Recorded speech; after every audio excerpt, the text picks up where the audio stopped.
What's poppin', y'all? We back. Another day, another Pee Wee the Plug upload. In today's video, we're going to be reacting to a Bleacher Report article, NBA Trade Block Big Board. I love this. This is perfect timing. Now that the season is approaching December, we're going to start to see the league take shape. And what I mean by that is the bottom of the barrel teams are going to be at the bottom. We got playoff teams. We got contenders. We got teams that they not the bottom of the barrel, but they not making the playoffs. And then we got teams that have playoff hopes, maybe can get a play-in bid or anything like that. So the more and more the league shapes up, the more these trade rumors come out, the more they gain traction, and the more realistic they become. So I love trade rumors. I know y'all love trade rumors because we all love trades and player movement because we want to see teams get better and make pushes and play competitive basketball. So I think this is perfect timing. Can't wait to dive into this. Before we dive in, though, I just want to remind everybody at home, make sure you hit that like button for me. And if you're new and you enjoy this type of content, make sure you subscribe. You don't want to miss shit I got going on here. Let's get it. Boom. Here we go. Shout out first and foremost to Zach Buckley. Zach Buckley is always good for NBA article with trade rumors or, whatever happening. He is calling this realistic deals for top rumored players. I kind of want to give him a round of applause because I personally love trade rumors, but more so than an actual trade rumor, I love realistic ones. There's nothing more annoying and irritating than seeing like a trade that you just know is never going to happen. I don't get the allure or the obsession with people who try to like draw up trades that just like won't happen. There's no chance of that happening. I prefer realistic trade. Even if it doesn't happen, it's like, okay, I can see that happening. But certain people be drawing up certain things and I'm like, do you watch basketball? Like, are you sure you watch basketball? Do we watch the same league? But anyway, this cover art picture is two guys who I think should be a part of this article. I know Kuzma is going to be in this article for sure, but I'm interested to see if Siakam is going to be in here and what's the conversation around Siakam because Toronto loves him so much, the organization loves him so much, but they have kind of lately been at a crossroads where I think where I think it might be inevitable. So we'll see. First trade that we have here, we'll read a little bit of the thesis. The NBA trade market typically doesn't open until December 15th when most players who sign offseason deals become trade eligible. That is why I said that in the intro, December 15th, January 15th. January is for the contract extension eligible people. I think like Jeremy Grant type guys. However, this is the time when you start here. Rumblings, teams are quickly moving forward. Meaning there, but yeah. So basically what I said, it's that time where it's about to start heating up. Bogdan Bogdanovic. This is, before we even look at the trade, this is kind of obvious and it's also kind of unfortunate because I read somewhere recently, maybe a day or two ago, that I think sometime during last season, teams were really, really blowing up the Pistons' phone to try to get Bojan because I remember he was really doing his thing when he first got to Detroit. I don't even think they had Cade and he was still like hooping. And teams wanted him, contending team, like the Lakers and, teams that are trying to find those missing pieces, 3-and-D guys who can complement the stars. And they were saying they could have potentially, I don't know how serious it is, they could have potentially got 2 first-round picks. Now with them losing 15 games in a row already in this second month of the season, not even really, this is still the first month. We started the season late October. So basically the first month of the season, they went an entire month without getting a win. So to now be here, he's coming off an injury, hasn't played. I think I just saw a report on my phone before I started this. He's going to play tonight for the first time. So I don't know if he's going to have the same value is what I'm saying. You know what I mean? And Bojan Bogdanovic, as much as I like him, the Pistons should have never valued him that much. They are a team that if they could get 2 first-round picks for somebody who's a role player and not one of their young guys, they should have jumped on that. So the buzz is with a calf strain, delayed his season debut. Win now suitors aren't holding that against him. Okay, there's already expectation he'll be heavily pursued by contenders. New York Knicks and Miami Heat have been mentioned as suitors as long as clubs have no reason to worry about Bogdanovic injury lingering. So I'm confused. That contradicts itself. They're not going to hold it against him, but as long as the injury isn't lingering, that we don't know if it's lingering. So we don't know if they're going to hold it. They are going to potentially hold it against him. The 34-year-old clearly doesn't fit the Pistons' long-term plans. Boom. Yes. The trade. He's going to my Knicks. Okay, he's going to my Knicks. I'm not necessarily mad at it. For Evan Fournier, Miles McBride, and a 2024 first round pick via Detroit. So they would be getting the rights to their own pick. I'm sure this pick already has clauses and protections, which we probably wouldn't get this pick because they are so bad. They're probably going to be better off keeping this pick. I'm not necessarily against it. The only thing that I will say is I think my Knicks team, we may need something more. And I know I'm one of those people that say less is more, the less is more theory. But I like the way RJ has been playing. Julius Randle, as of recently, he just had a 2020 game. Phenomenal. Bronson, phenomenal. We got to figure out a way to get Quentin Grimes going. And we got to figure out the situation with Emmanuel quickly. Those are my two main things. Without those things, popping off, I don't even know how much value Bogdanovich brings to us. Obviously, he's a nice player who can fit, but maybe there's something bigger out there to do. That's my main thing as a Knicks fan. This is not a bad trade at all. Evan Fournier isn't in a rotation. Neither is Miles McBride. And this pick we're not even going to get this year because it's their pick. But he is a $20 million salary. He does have this year and next year. And he does have this calf injury. And he plays a position where a lot of different people play. And I know we have versatility guys, but Josh Hart is a wing. RJ Barrett is a wing. Quentin Grimes is a wing.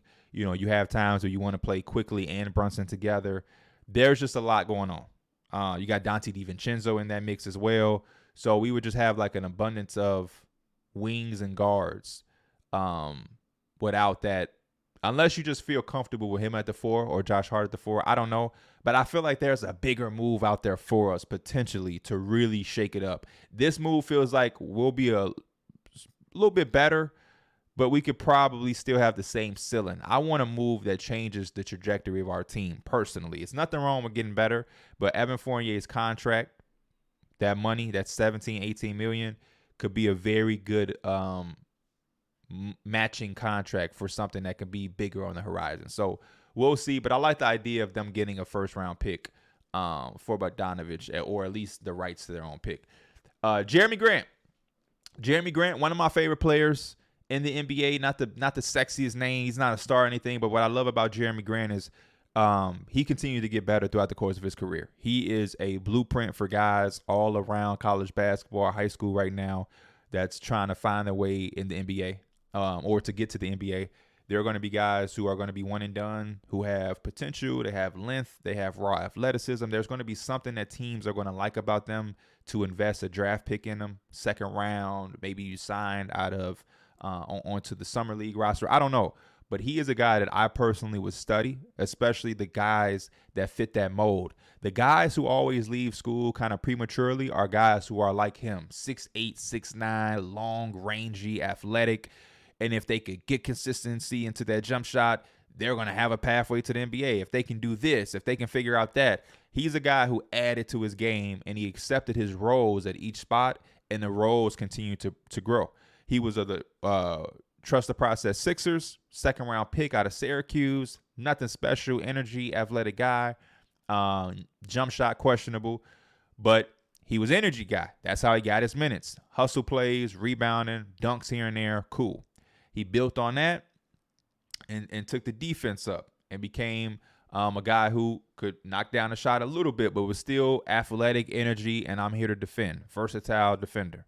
Then he got traded to what? OKC. With OKC, he played with Russell Westbrook. Russell Westbrook and him pairing, he had to work on his jump shot because Russell Westbrook is a paint guy. He's getting 2 feet in that paint, open it up, and I begin to see him expand his game with the three-point shot, pick and pop, and different things like that. Then he went to Denver, and he really focused and locked in on being a defensive guy, and that kept him on the floor. And then the Denver thing, people were like, man, this guy maybe could be even better with like more opportunity. Detroit threw him a bag, and not only did they throw him a bag, he took on the challenge of growing and accepting, the responsibility of what it's going to be like to be a top option on a team that isn't, super talented. And he did that to grow his game. He talked about it when he signed there. He took on a challenge to challenge himself and grow his game. And then that took him to getting traded into Portland. And I remember the first year with Detroit, his name was in like all-star conversation. Then he went to Portland, and now he's got a role carved out where he's a $30 million player who isn't the number one option, But like as number 3, this dude is scary. You put him on a Philadelphia set. If the Sixers get him, like hypothetically, the Sixers did a trade where they got him and Brogdon. You put Jeremy Grant on the damn, I don't know. I'm trying to think of an Eastern Conference. You put him on my Knicks and we solid. You know what I'm saying? You put him on the Cavaliers, the Hawks. You know, those teams look, I think, a lot better. It's just not that many teams where I don't see them fitting. But I love the Hawks. The Hawks have always been my number 1. I'm interested to see where they're going to put them. They say while there aren't any recent trade rumors about Jeremy Grant, maybe nothing really needs to be said. In September, Michael Scotto reported he was expected to become available for the trade deadline. The 29-year-old, still only 29, inked a 5-year, $160 million before Damian Lillard trade request. Grant is objectively overpaid, but suitors can stomach his salary, could convey his defensive versatility and complementary offensive game. Yes, they got him going to the Hawks. And this is the trade that I've been saying. I said this on the Through the Wire podcast. I might have said it on one of my own videos. Jeremy Grant to the Hawks for DeAndre Hunter and the 2024 first-round lottery protected pick via the Sacramento Kings. This is it. This is the trade.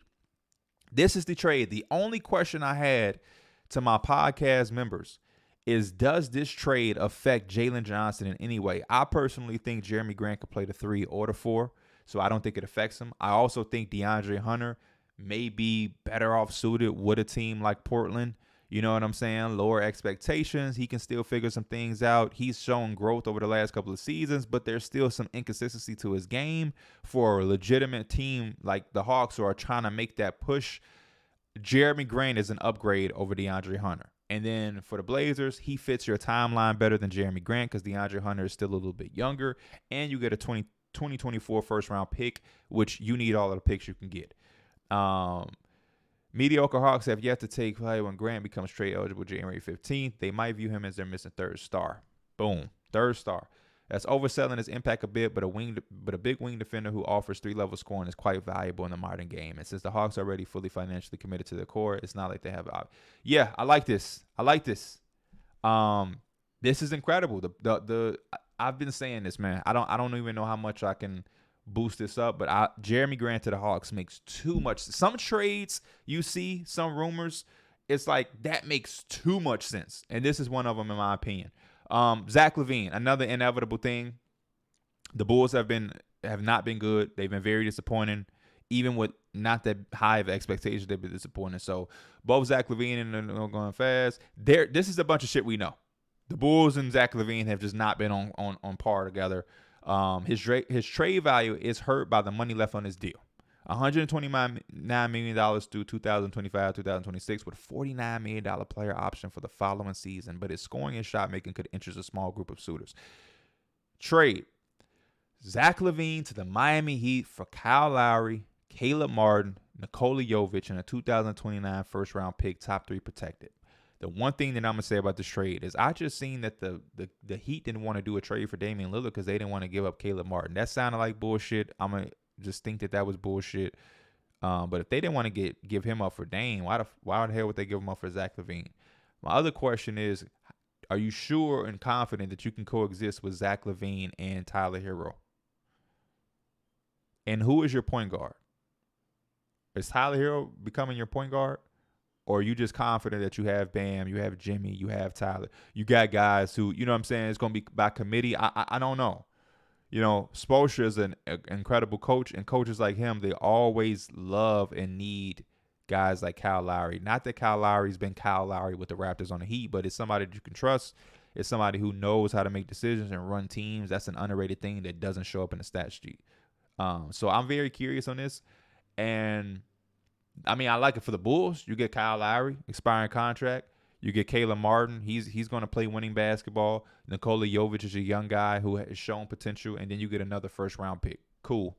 You know what I'm saying? But, like, for the Heat, is this the move? Because they started off really, really impressive to start the season. I didn't think the Heat would be as good as they've been to start the year. And they were doing it without Tyler Herro. Zach LaVine is more closer to a Tyler Herro type of player. They're two different type of players, but he's more cut from that offensive cloth than like grit and grind, Jimmy Butler, Bam Adebayo, get it out the mud type basketball. So I don't know about the fit. Is he a Miami Heat guy? I don't know, but I have said any team that gets Zach, if you put him as your third option, I think you're money. And you have Bam, you have Jimmy, and you have Tyler Herro. So some nights he might be your fourth option. So I don't know. That's a wonderful trade for the Bulls, but it depends on the heat and the fit that they have there with him and Tyler Herro. DeMar DeRozan, another Bulls player.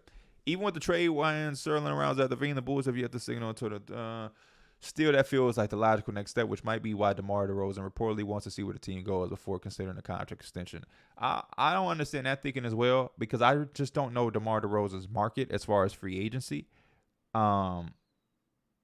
So I get wanting to know what the next step is for the Bulls, but you also got to get that bag, because it ain't like a long list of teams that are going to be out there.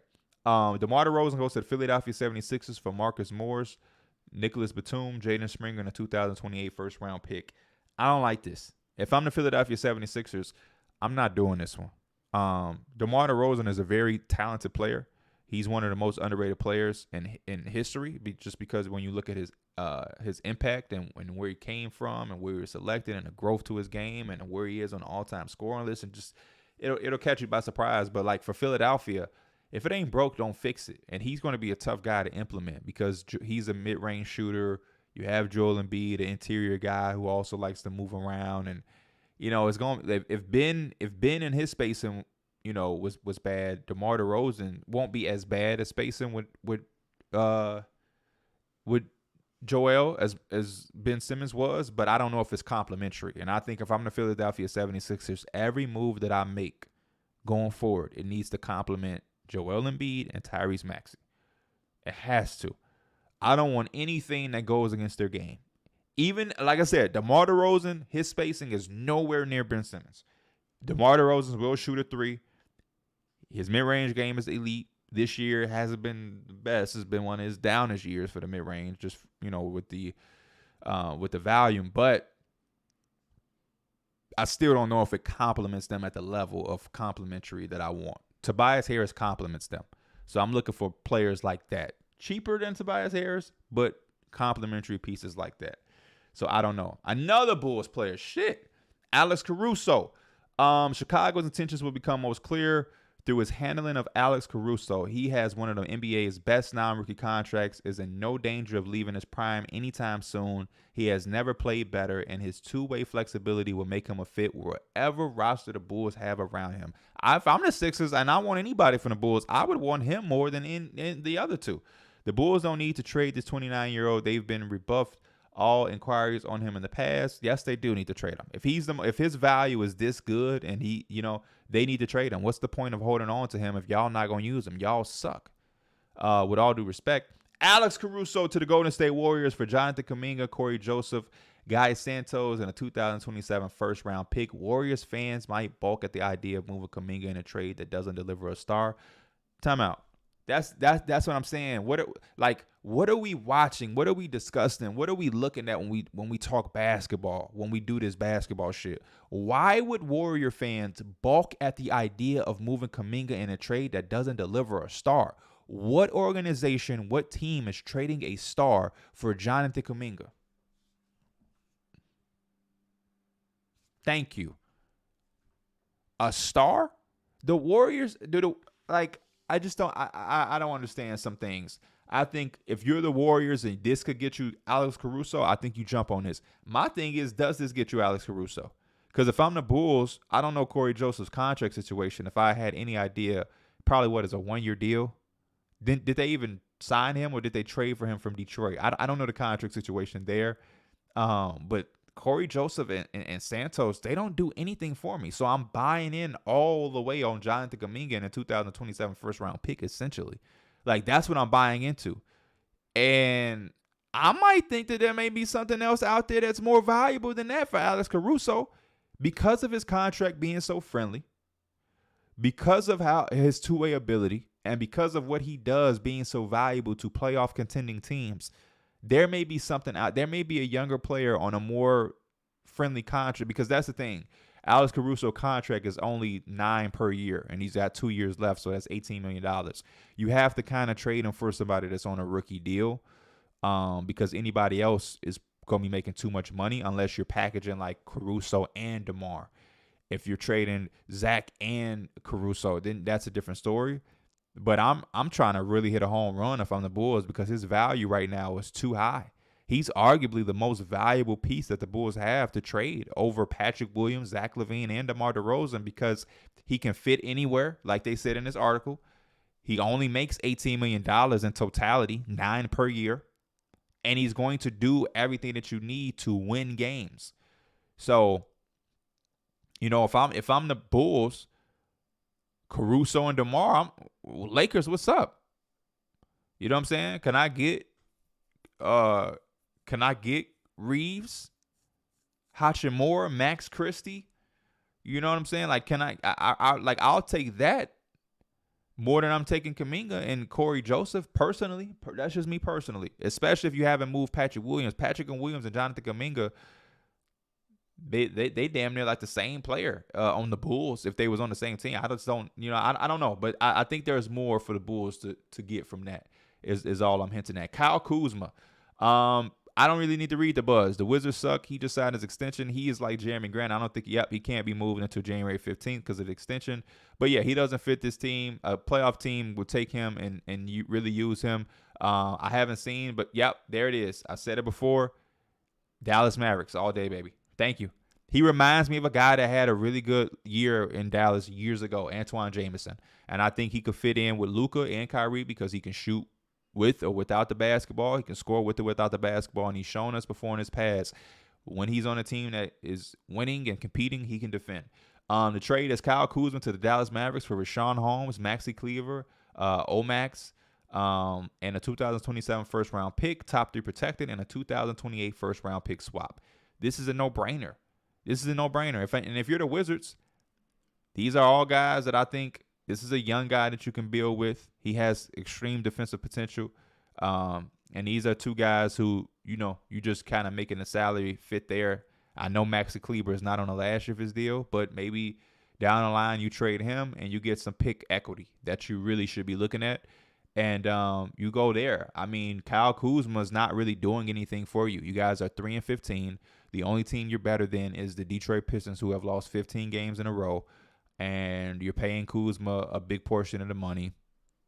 Yeah, get some picks from him while he's playing really good and move on and just commit to the rebuild wholeheartedly. So I like this. Though. Man, this is like the Jeremy Grant one. I'm like praying this one happens. This would make me extremely happy to see Kuzma on the Mavericks with Luka and Kyrie. Karl-Anthony Towns, we still pushing the car. I think it's inevitable for Cat because of the money and everybody that they got to pay, which is probably what they're saying. There's a decent chance of the last time appearance. His idea 10-3. Man reported that described as overblown, if not outright wrong. Minnesota's payroll could be impossible to manage going forward. Plus, his front court field continues to feel less. It's been working. This article is about 5 days old, but it's been working. Oh shit, Cat to the Heat. I didn't expect this one. Karl-Anthony Towns to the Miami Heat for Tyler Herro, Caleb Martin, Nikola Jovic, and a 2028 first-round pick. Again, what is Tyler Herro doing for the Timberwolves? Is Tyler Herro your sixth man? Because you probably go Conley, Anthony Edwards, Jaden McDaniels, Kyle Anderson, Rudy. And now off the bench, you got Naz Reid, Tyler Herro, Nickeil Alexander-Walker, Shake Milton. Like, I don't know. If Tyler Herro going to the bench, then yeah. But I think Tyler Herro in his mind probably he's probably bigger than the bench now. But, I mean, for the Heat, oh, hell no. You pairing this dude back up with Jimmy Butler? I just forgot about that. What are we doing? Jimmy Butler and Karl-Anthony Towns back on the same team? I don't think so. Jimmy ran away to get away from him. And now they about to be on the same team. I mean, fit-wise, him and Bam in the front court, kind of sexy. It's not like him and Rudy. But him and Jimmy, nah, we not even paying no more attention. OG Anunoby. Yes, sir. The Raptors have yet to flip their hand about their plans to trade this season, but continues to window shop north of the border. Both OG and Pascal were mentioned as potential targets for the Sacramento Kings. OG Anunoby to the Sacramento Kings for Harrison Barnes, a 2026 first-round pick, top 5 protected, a 2028 first-round pick, and a 2030 first-round pick swap. Deal done. You getting this much draft equity for OG Anunoby, who probably can leave anyway. Give me that. Harrison Barnes, I think his contract is expiring too. Give me that. And I think Harrison Barnes could still give you a good rest of the year for the Raptors. He fits what the Raptors do still. Nice little vet in that locker room. But yeah, give me all of that. And then if I'm the Kings, hell yeah, give me that. I got Fox, Herter, OG, Keegan, Sabonis off the bench, Malik Monk, Trey Lyles still. Yeah, give me this. Give me this for sure. Give me that. I like that a lot. That's actually brilliant for both sides. Pascal, I guess the same thing as OG. The time is just ticking. Pascal to the Brooklyn Nets for Spencer Dinwiddie, Dorian Finney-Smith, Noah Clowney, and a 2027 first-round pick. If the Nets think Mikal Bridges can be a star, they need to maximize his prime, which is probably right now. Finding a capable co-star might give this group a chance to compete for more than a play-in tournament invitation, and Siakam would enhance a lot of Brooklyn's strengths with his length and versatility and unrelenting energy. Toronto would need some rebuilding tools in a Siakam trade, and this trade immediately delivers 2 in the draft pick and Clowney this summer's 21st election. It would probably provide more down the line as Finney-Smith could be sure. Yes. I never thought of Brooklyn being a suitor or a buyer for Pascal, but I think a front court of Pascal Siakam and Nicholas Claxton, you have Mikal, you have Cam Johnson, you have Cam Thomas, still would have been this would be interesting. I do love what Dorian Finney-Smith has done for the Nets, but I don't want to make it seem like he's untouchable. But I do love the fact that, yeah, you basically get 2 first-round picks because you get 2027, and Noah Clowney is a first-round pick. You get Spencer Dinwiddie, who is going to score and can start, come off the bench. And, yeah, Dorian Finney-Smith could be flipped later on. Same with Spencer Dinwiddie, to be honest with you. Yeah, this is nice. I don't know if you might be getting too greedy. You might let me not say that, because I was gonna say Derek Whitehead, what's up? That seems like a Raptor type player to develop. I don't know, but Noah Clowney could be a guy that they could develop as well. I actually like both of the trades with the Raptors. And then number 1, Donovan Mitchell. This better say New York Knicks. Y'all try to give us, who did they try to give us earlier? Fucking Bogdanovich. Oh no, Bojan Bogdanovich. Nah, this is who we want. This better say Knicks. The buzz. Let's just read the buzz. There is zero evidence that the Cavaliers are remotely interested in letting go of Donovan Mitchell, which I am on the side of. That hasn't stopped others from wondering whether he might shake loose. The Philadelphia 76ers, for one, are reportedly monitoring the star guard. Michael Scotto of Hoops Hype said, next season is the final guaranteed one of Mitchell's deal. He has a $37 million player option in 2025, and there are serious questions about whether Cleveland can contend between now and then, and it's anyone's guess if he resigns with Cavaliers. If nothing else, yes, he's coming to the Knicks.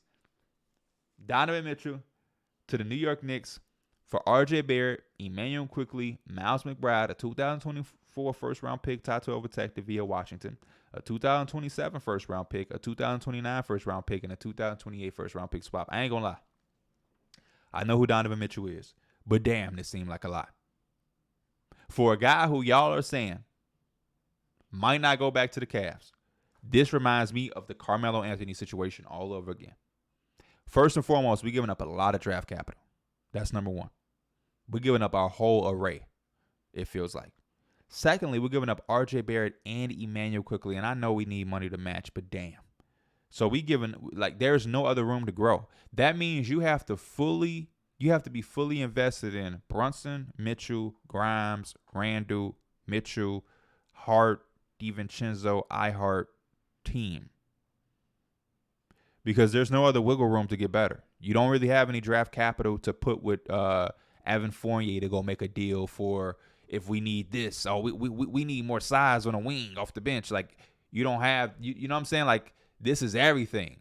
If you do this trade and you could not include Emmanuel Quickley, maybe you say, hey, you know what I'm saying, we could maybe trade Emmanuel Quickley down the line if we feel like we really need something. Like, we don't really have anything. So you have to be fully bought into the fact that Donovan Mitchell, Julius Randle, Jalen Brunson is it. I personally would love this trade if we didn't have to include Emmanuel quickly. Y'all can have all of the damn picks because I think we even got more. Because a lot of this is a Washington pick. That's not our own. That's a Washington pick, a 2027 first round. Oh, well, the stipend rule it don't matter that we got because you got to add a stipend. So, yeah, man, this is a lot. I like it, and I love Quentin Grimes. That's one of my favorite Knicks, but it just does feel like a lot for a guy that y'all kind of are saying might come here anyway. It feels like the Melo thing all over again. Because you got to think, imagine if you're able to just get him without giving up this shit. And I know it's going to be hard to sign him. We had to clear a lot of money anyway. But, man, I don't know. I guess that's the thing. I guess that is the allure. Is how do you sign him? I mean, yeah, if you're not trading anything, when he's a free agent, we can't trade for him. You have to just sign him outright, and we're not gonna have the money, especially if we're gonna pay Emmanuel quickly. So I guess I'm not too against it because y'all haven't paid Emmanuel quickly. So it's like we gotta trade him. Let's trade Emmanuel quickly for Donovan Mitchell. But damn, I love the way RJ Barrett has been playing. So that's the only thing. But I guess you gotta give to get. So damn. Donovan, come on, man. Donovan in the Garden with them 40-point nights and him and Brunson. Whoo-wee! We definitely would need a strong defensive wing. Quentin Grimes can guard, but damn, we may need something. We may need, you know what I'm saying? Like, oh, that's what I'm saying. Imagine we get him and we still had a little bit to go get OG Anunoby. Now we got Jalen Brunson, Donovan Mitchell, OG Anunoby, Julius Randle, Mitchell Robinson. Can a brother dream? Damn it. That's a wrap for the NBA trade block big board. Hopefully some of those trades intrigue y'all as much as they intrigue me. Like I said, I'm a big fan of the Jeremy Grant one, big fan of the Kyle Kuzma one. I like the Pascal and the OG one. Hopefully some of these trades will end up being real and we can start seeing some movement. I'm excited. This is, like I said, the NBA this season has been a gift that keeps on giving. We got a lot of names on the market that could really change the tides and trajectory of who's going to be holding that Larry O'Brien at the end of the year. As always, I'm PB the Plug. I appreciate y'all for tuning in. Y'all be smooth. Y'all be safe. I'm out. Peace.